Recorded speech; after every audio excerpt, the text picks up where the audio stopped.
There is a way Texas teaches you not to look at the water, the stock tank behind the house that the cattle drink from and the kids swim in, the green river you tube down every summer with a cooler balanced on your stomach, the warm brown bay you wade into up to your waist, looking for redfish, not thinking even once about what is holding still in the murk around your legs.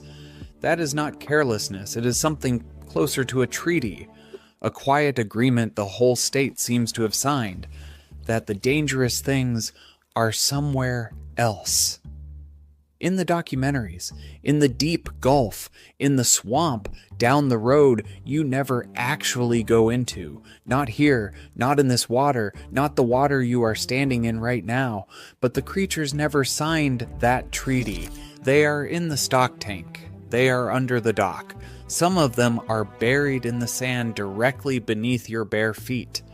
Today we are counting down 11 of the most dangerous creatures in Texas waters, ranked not by which is deadliest on paper, but by how completely the people living alongside them have trained themselves to pretend they are not there.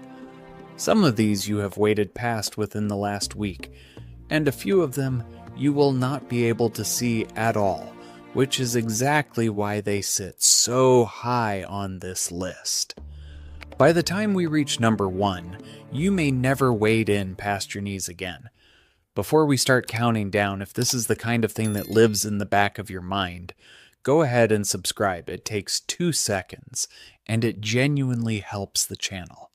And I want to know one thing while you are here. Where in the world are you watching from right now? Drop it in the comments, Gulf Coast or landlocked Texas or the other side of the planet. I love seeing how far this reaches. Now let's get into the water. Number 11, the hardhead and gaff topsail catfish. We begin with the creature every Texas angler holds in their bare hand and never once thinks of as dangerous. The hardhead catfish and its cousin the gaff topsail are so common in Texas bays and brackish water that most people treat them as a nuisance, a trash fish, something you shake off the hook and toss back with a curse. What almost no one respects is that both fish carry venom. The single spines leading their dorsal and pectoral fins are long, needle-sharp, and sheathed in venom-producing tissue, and the fish can lock them up right at will. A careless grab drives that spine deep into a hand or a finger, and the sting is no small thing. Burning pain, swelling that can climb past the elbow, and a puncture wound so prone to infection that doctors often prescribe antibiotics and a tetanus shot. If the barb snaps off inside, it has to be surgically removed. These common, dismissed little catfish send thousands of people to emergency rooms across the Gulf Coast every year. Number 11 earns its place not because it is the deadliest thing here, but because it is the perfect introduction to the theme of this list.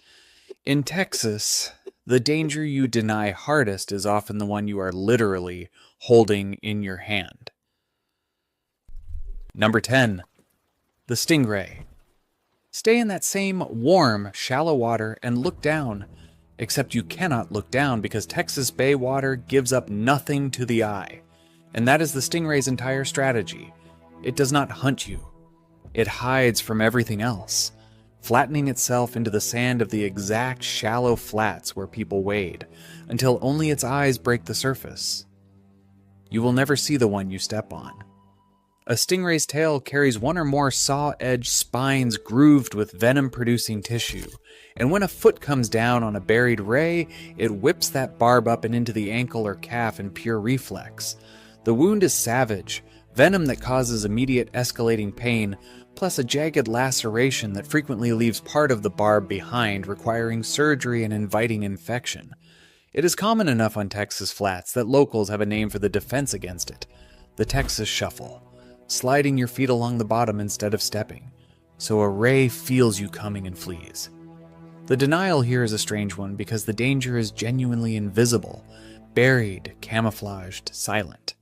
People wade in without shuffling because they have decided the sandy bottom is empty. It rarely is. Number 10. Number 9. The Portuguese man-o'-war. Now the danger stops hiding under the sand and starts floating in plain sight, disguised as something beautiful. Along the Texas coast, especially through the spring, the wind pushes in fleets of small, iridescent blue and violet balloons that wash up along the tide line at Galveston and beyond. Children pick them up. That is the mistake. The Portuguese man-o'-war is not a jellyfish, it is a siphonophore, a colony of specialized organisms working as one, and trailing beneath that pretty float are venomous tentacles that average around 30 feet and can extend past 100. They are armed with microscopic stinging capsules that fire barbed threads of venom on contact, and the sting is excruciating enough that emergency room doctors describe it as bringing grown adults to their knees. Here is the part that undoes people. A man-o'-war stings just as viciously after it is beached and dead. The tentacle lying limp on the sand is still loaded. Galveston's beach patrol treats a steady stream of stings every season and flies purple flags to warn that stinging life is in the water. Number 9 is the danger that looks like a toy and keeps its venom long after it looks alive. Number 8, the lionfish. This next one should not be in Texas at all, and that is precisely why so few people know it is.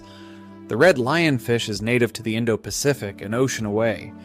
Through the aquarium trade, it escaped into Atlantic and Gulf waters and spread with astonishing speed, and it is now an established invader along the Texas coast. On the artificial reefs, the rock jetties, the rig structure, and hard bottom, where divers and spearfishers go. It is unmistakable, and, to the unwary, inviting. A slow, ornate fish, trailing long, feathery fins. Those fins are the warning. A lionfish carries up to 18 venomous spines, and a jab delivers a venom that causes intense pain, swelling, sweating, and sometimes respiratory distress.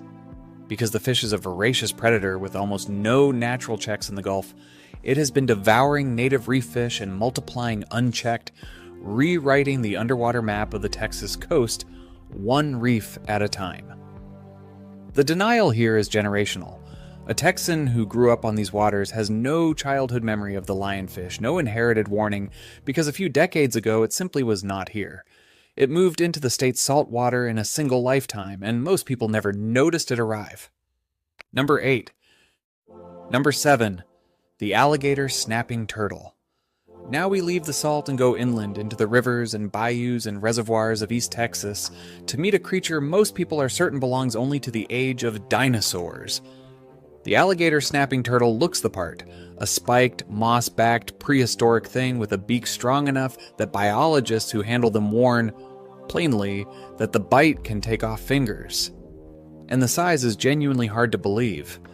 In a recent East Texas survey, researchers pulled up an alligator snapping turtle that weighed 221 pounds, the largest wild individual ever documented in the scientific literature. These animals lie motionless on the bottom of murky water, with their mouths open, wiggling a small pink worm-shaped lure on their tongue, waiting for a fish to swim in. They can stay down for long stretches, all but indistinguishable from a submerged log or a mound of mud, in the same slow rivers and lakes where people fish, swim, and set trot lines. The denial here is disbelief. People assume a 200-pound armored reptile with a guillotine beak is a tall tale, a thing from a documentary about somewhere wilder than here. It is not. It is on the bottom of a Texas river near you, holding still. Number 7. Number 6. The cottonmouth. If you have spent any time near East Texas water, you have almost certainly been told the thing that gets people bitten, that the dark snake in the pond is just a water moccasin, or worse, that it is harmless. The cottonmouth is the only venomous water snake in all of North America, and it lives across the wetlands, drainage ditches, slow streams, and lake edges of eastern Texas, the exact water people fish and swim in. Its venom is hemotoxic, the kind that destroys tissue and causes severe swelling and bleeding, and while deaths are rare, a serious bite is a genuine medical emergency. But the real danger is confusion. Texas is full of harmless water snakes that look enough like a cottonmouth that locals lump them all together as moccasins. And the reverse mistake, waving off a real cottonmouth as a harmless swimmer, is the one that puts fangs in an ankle. If you're still with me at number 6, you already know this is the kind of thing worth knowing before you're standing in it. So subscribe if you haven't, because the top 5 is where it stops being a sting and starts being your life. The cottonmouth earns its place because the denial is baked right into its nickname. An entire state has agreed to call it something harmless. Number 6. Number 5, the alligator gar. Now, we reach the monster that Texans are sure is either extinct, mythical, or exaggerated, and is none of those things. The alligator gar is the largest freshwater fish in North America after the sturgeon, a living fossil essentially unchanged for 100 million years, armored head to tail in hard, interlocking, diamond-shaped scales with a broad snout lined with teeth. It grows to sizes that sound invented. These fish reach 10 feet and push past 300 pounds, and no waterway on Earth produces more record alligator gar than the Trinity River, which flows southeast out of Dallas and holds the majority of the world's line class records for the species. In 2023, an angler landed the all-tackle world record on Sam Rayburn Lake in East Texas, a gar that weighed 283 pounds and stretched over 8 feet. That fish had been living unseen in Water Texan's boat and swim across every summer. The denial here is one of memory. People treat the alligator gar as a leftover from another era, a rumor, a fish story, when in fact it is alive, breeding, and enormous, gliding through the rivers and reservoirs of the state right now. Number 5. Number 4, the flesh-eating bacteria. Here is where this list turns, because not every predator in Texas water has eyes. Some of the deadliest things in it cannot be seen at all, and those are the ones people deny most completely, because you cannot fear what you cannot picture. Number 4 is Vibrio vulnificus, the bacterium the headlines call flesh-eating. It lives naturally in warm, brackish, and salt water, which describes the entire Texas coast through the long, hot months. It does not need a bite or a sting to get in. An open cut, a scrape, a new tattoo, a fresh piercing, even a raw Gulf oyster is doorway enough. Once inside a vulnerable person, the infection can move with terrifying speed, destroying soft tissue, forcing emergency amputations, and turning fatal. Nationwide, this organism causes an estimated 150 to 200 serious cases a year, and roughly 1 in 5 of them is fatal. And as Gulf waters warm, its range and its season are both expanding. The denial is total because the water looks exactly the same as it always has. There is nothing to see, nothing to shuffle away from, nothing to point at. Just warm, friendly, brown to Gulf water and something in it, invisible, that a cut on your shin is enough to let in. Number 4. Number 3. The brain-eating amoeba. The third place creature is the one this whole list has been building toward, the one that best explains why pretend it doesn't exist is the deadliest habit in Texas.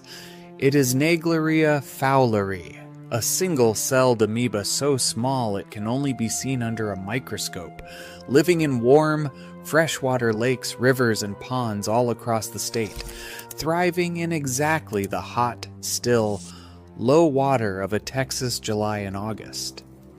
Swallowing it does nothing. It has one narrow, catastrophic route in, up the nose when water is forced into the sinuses by a dive, a jump, a wakeboard wipeout. From there it travels to the brain and destroys tissue, causing an infection called PAM that is almost always fatal. The fatality rate sits around 97%. And in more than 60 years, only a handful of people in the entire United States are known to have survived it. Texas has recorded more cases than any other state. And here is the detail that captures the whole theme of this list. Health officials deliberately do not post amoeba warning signs on individual lakes because a sign on one lake would falsely imply the unsigned ones are safe. Their actual guidance is to assume it is in every warm, freshwater body in Texas, all the time. You cannot see it. You cannot avoid a specific lake. You can only respect the water itself. Number 3. Number 2, the bull shark. Now we come to the one that breaks people because everyone accepts that there are sharks in the Gulf. That is the deal you make with the ocean. What Texans have trained themselves not to think about is that one particular shark refuses to stay in it. The bull shark swims out of the salt and straight into the bays, the estuaries, and the freshwater rivers where people fish and swim miles from the open coast.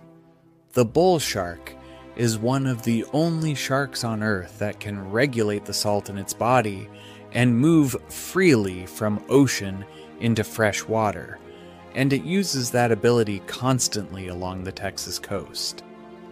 Galveston Bay and Sabine Lake are documented bull shark nurseries, and researchers have tracked their numbers rising over the past 40 years as the Gulf warms. Up the Trinity, the Sabine, the Neches. Young bull sharks have been recorded astonishing distances inland in other river systems. As far up the Mississippi as Illinois, adults reach 11 feet and 500 pounds, and they are widely regarded as one of the more aggressive large sharks toward humans. The denial that costs the most is the one that says the brown, calm, freshwater bay is a refuge from the ocean.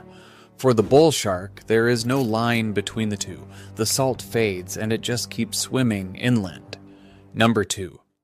Number 1, the American alligator. And so we arrive at number 1, and it is, of course, the alligator, not because it is the most exotic creature on this list, but because it is the one Texas has most completely perfected the art of not seeing. There are an estimated 400,000 to 500,000 American alligators in Texas, spread across roughly 120 counties from the Sabine River to the Rio Grande. Do the math against the population, and it comes out to something close to 1 alligator for every 60 people in the state. Think about what that number means. It means the stock tank has one.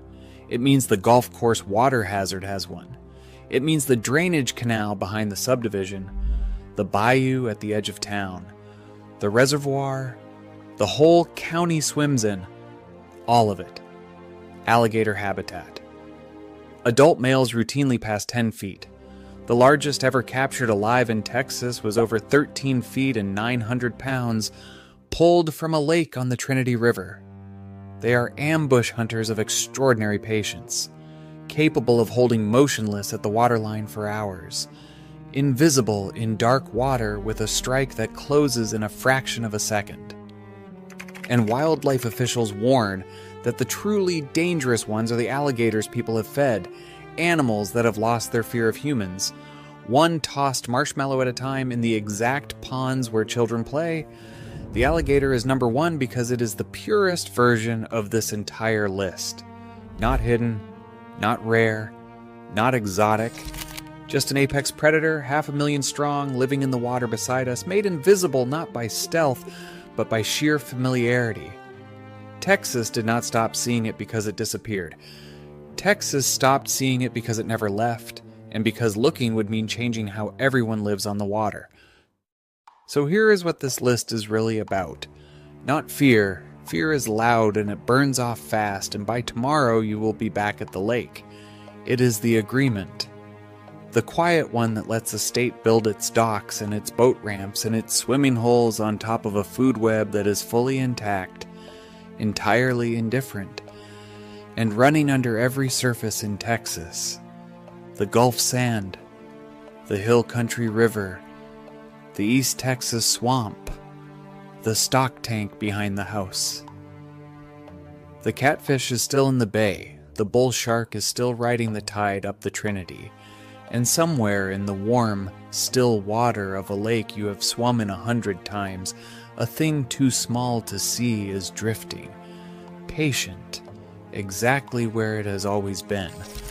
What is known is that the water is the same water whether or not you are looking at it, that the mud gives nothing back to the eye, and that the flat brown surface of every river and bay and stock tank in Texas tells you almost nothing, nothing at all, about what is holding still underneath it.